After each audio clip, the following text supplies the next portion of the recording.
He was a chaplain during the Revolutionary War, and it was really, the war was really tough for everybody. It was they had on the home front, obviously the war itself, fighting the war, and he was a chaplain, and he knew a lot of the officers, and they were in a really bad way by the end of the war, because a lot of times back then an officer would spend some of his own money on his troops.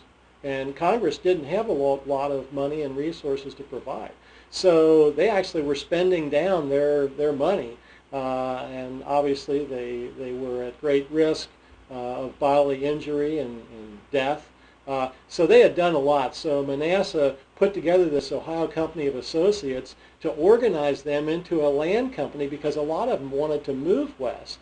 But the other thing was, since Congress didn't have any money while we were fighting the war, they gave them land grants, all right? But they didn't have any land, right? They had no land. So finally, when they passed the Treaty of Paris with England, we had land, but it had to be surveyed, and it had to be sold. And so this was not, and I tell that very difficult story mostly in the first and third chapters, how that was done. And it was basically, the driving force was this great Christian, the Reverend Manasseh Cutler, who made the Ohio Company of Associates happen.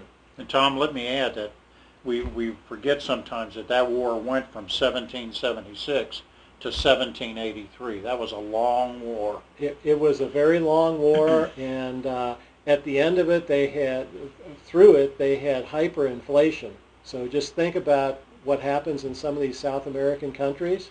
That basically happened in the United States, and I talk about that briefly in the book. So your money was really not worth much of anything. Physical goods, crops, etc., were where your wealth was. So it was tough on the home front, very tough.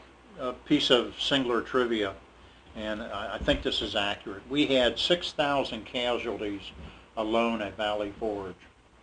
That was a tremendous amount of casualties for a small army. Yes, it was no question. They paid a great price for us, a great price. And we are still need to be very thankful and grateful for them and all the other Americans that have served our country over the years. So what do you think is the reason our government has ignored our history? Why are the public schools avoiding this? That's the story behind the story. And that's part of, you have to ask, maybe question my sanity. Why would somebody work 20 years on something? Well, the thing that kept me going was, as I started off, and I mentioned how I first got interested in this, I read that part of our Constitution that tied Christianity with education and with government. And yet when I went to the textbooks, I found almost none of this. And I thought, well, I must be wrong. I'm self-trained in history. I'm self-trained in history. And believe me, I have spent a lot of time bringing my game up to speed. But